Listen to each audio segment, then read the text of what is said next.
സിനിമയിൽ നിന്നാണ് ഒരു ജീവിതം. പ്രേമേട്ട, ഇപ്പൊ ഈ പറഞ്ഞ കൂട്ട് നമ്മുടെ ഈ എന്നാ പറയുന്നത് പ്രേമേട്ടന്റെ കലാജീവിതത്തില് അധ്യാപകരും സുഹൃത്തുക്കളും ഒക്കെ ഇഷ്ടം പോലെ സപ്പോർട്ട് തന്നിട്ടുണ്ട് അല്ലെ, പ്രോത്സാഹനം ഒത്തിരി തന്നിട്ടുണ്ട്. എൻ്റെ ഏറ്റവും വലിയൊരു ഭാഗ്യം എനിക്ക് ഒരുപാട് നല്ല ഗുരുനാഥന്മാരെ കിട്ടി എന്നുള്ളതാണ്. അധ്യാപകരെ കുറിച്ച് ചോദിച്ചില്ലേ, അത് ഞാൻ 1ാം ക്ലാസ്സിൽ ഞാൻ ആദ്യം പഠിക്കുന്നത് ഒരു സർക്കാർ സ്കൂളിലാണ്, ഗവൺമെൻറ് സ്കൂളിലാണ്, കഴക്കൂട്ടം അവിടെയുള്ള.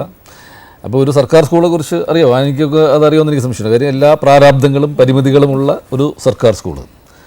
അവിടെയാണ് ഞാൻ ആദ്യം അക്ഷരത്തിൻ്റെ ഹരിശ്രീ കുറിക്കുന്നത്. അപ്പോൾ അവിടെ എൻ്റെ ഒരു വള്ളിയമ്മ ടീച്ചർ എന്ന് പറഞ്ഞ ടീച്ചറാണ്, ഞാൻ പലപ്പോഴും പറഞ്ഞിട്ടുള്ളതാണ്. അപ്പോൾ അന്ന് സ്ലേറ്റിലാണ് മാർക്കൊക്കെ ഇട്ടിരുന്നത്.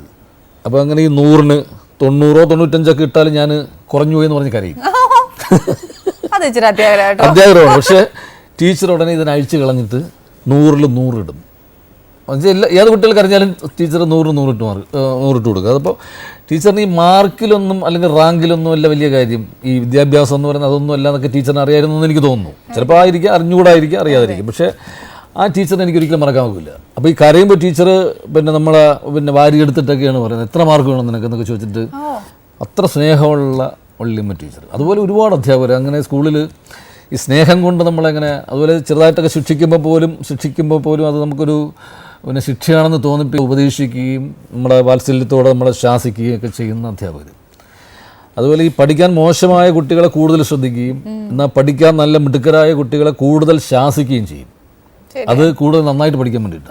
അപ്പം അങ്ങനെയുള്ള കുട്ടികളുടെ ഒരു എന്താ പറയുക, കുട്ടികളുടെ കൂടെ നിന്ന് അവരുടെ എല്ലാ പ്രശ്നങ്ങളും പറയാൻ പറ്റുന്ന അങ്ങനെയുള്ള ഒരു വലിയ സൗഹൃദത്തിൻ്റെ ഒരു ഇതായിരുന്നു എൻ്റെ സ്കൂൾ വിദ്യാഭ്യാസം മുതൽ. പിന്നീട് ഇങ്ങോട്ട് കണ്ടിട്ടുള്ള ഒരുപാട് അധ്യാപകർ.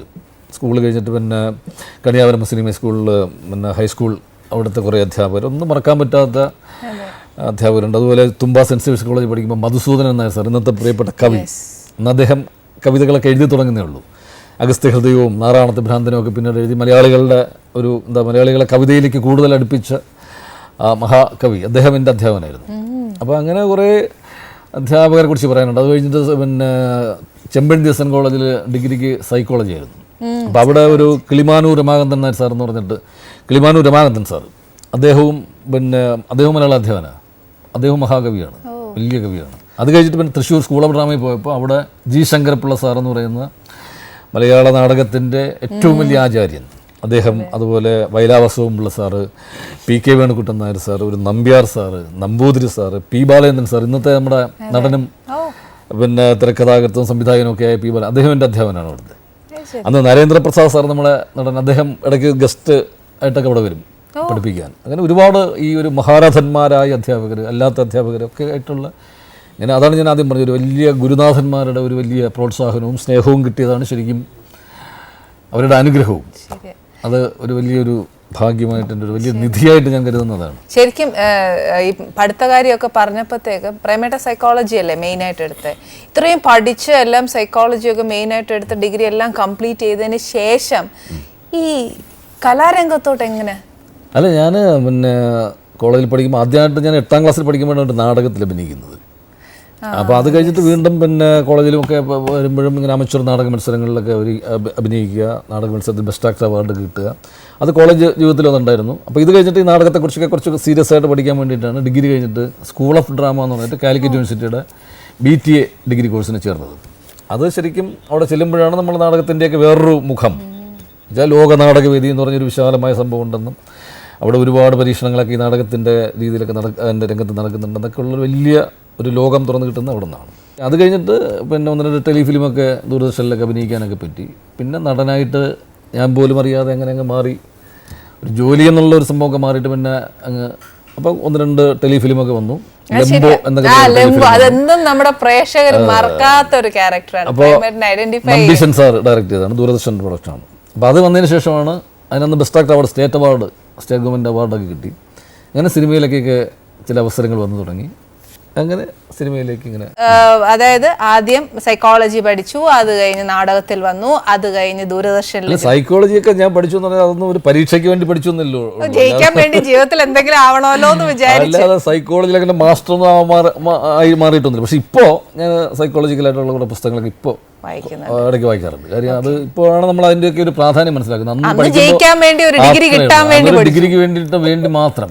അതുപോലെയാണോ മോളെ പ്രോത്സാഹിപ്പിക്കുന്നത്? അല്ലല്ലേ. ഇല്ല, മോളെ ഞാനൊക്കെ പഠിത്തത്തിൻ്റെ കാര്യത്തിൽ അവർക്ക് ഒരു സ്ട്രെസ് ഞാൻ കൊടുക്കാറില്ല. ഇപ്പോൾ ഫസ്റ്റ് സ്റ്റാൻഡേർഡ് ആയിട്ടുള്ളവള് അവള് അങ്ങ് പഠിക്കും, അത്രേ ഉള്ളൂ. അല്ല ഞാനതിനകത്ത് എടി പഠിക്കുമെന്ന് പറഞ്ഞിട്ടൊന്നും. ആണോ മോളെ? സത്യം പറയൂ, അച്ഛൻ ഇപ്പൊ ഇത്രയും മോളെ നീ പഠിച്ചില്ലേ എന്നൊക്കെ ചോദിക്കോ? ഞാനങ്ങനെ ചോദിക്കാറില്ല. കാര്യം അത് എൻ്റെ ഒരു ഈ ഞാൻ നേരത്തെ പറഞ്ഞില്ലേ, ഞാൻ പഠിച്ചത് വെച്ച് നോക്കുമ്പോൾ എനിക്കിങ്ങനെ ഈ ഔപചാരികമായ വിദ്യാഭ്യാസത്തോട് തന്നെ എനിക്ക് വലിയ മതിപ്പുള്ള ഒരാളല്ല ഞാൻ. കാരണം ഇതൊക്കെ കുട്ടികൾ ജീവിതത്തിൽ നിന്ന് തന്നെ കുറേ പഠിക്കും, അനുഭവങ്ങളിൽ നിന്ന് കുറേ പഠിക്കും, നമ്മുടെ ചുറ്റും പ്രകൃതിയിൽ നിന്ന് അവർ ഒരുപാട് നിരീക്ഷിച്ച് പഠിക്കും. അങ്ങനെയൊക്കെ സ്കൂളിൽ ചെന്നും കുറേ കാര്യങ്ങളൊക്കെ പഠിക്കും.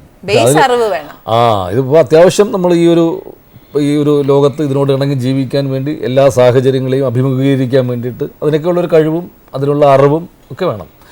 അത് പിന്നെ എല്ലാത്തിലും ഉപരി ഒരു ദൈവാനുഗ്രഹം എന്ന് പറഞ്ഞ ഒരു വലിയൊരു സംഭവമുണ്ട്. മോക്ക് പരീക്ഷ വരുമ്പോഴേ അച്ഛൻ ഈ പറഞ്ഞ പോലെ ടെൻഷൻ അച്ഛനാണോ മോക്കാണോ? ശരിക്കും ഞാനാണ് പഠിക്കണം എന്നൊക്കെ അവളോട് പറയുന്നത്. അപ്പൊ എന്നോട് പറയും ഇങ്ങോട്ട് അവളെ അങ്ങനെ ഫോഴ്സ് ചെയ്യണ്ട, അവൾക്ക് അറിയാവുന്നത് എഴുതിയാൽ മതി, അത്രയും മതി. നീ പരീക്ഷയ്ക്ക് പാസ്സായില്ലെങ്കിലും തോറ്റാലൊന്നും എനിക്ക് ഒരു വിഷമമില്ല ഞാൻ പറയാം. അങ്ങനെ ഞാൻ പറയാറുള്ള എന്നോ ഒരു അപ്പനാ. ഇല്ല, അപ്പൊ ഞാൻ പറയും പേരന്റ് ടീച്ചേഴ്സ് മീറ്റിംഗ് വരുമ്പോ ഞാൻ പോകില്ല, പപ്പ വരണം. അത് വരുമോ?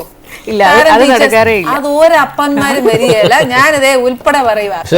അത്യാവശ്യം കുഴപ്പമില്ല പഠിക്കും. അതുകൊണ്ട് അപ്പന് അതുകൊണ്ട് എനിക്ക് വലിയ ടെൻഷൻ. ഇനിയിപ്പോ ഈ ഷോ വന്നു കഴിയുമ്പോ ടീച്ചേഴ്സിന് നല്ല ഉറപ്പാവും ഇങ്ങനെയാണ് പപ്പ മനസ്സിലായില്ലേ? ഇനിയിപ്പോ ഒരു ജാമ്യായില്ലേ? കണ്ടോ ഞാൻ ഇത്രയും സാധിച്ചെടുത്തേ.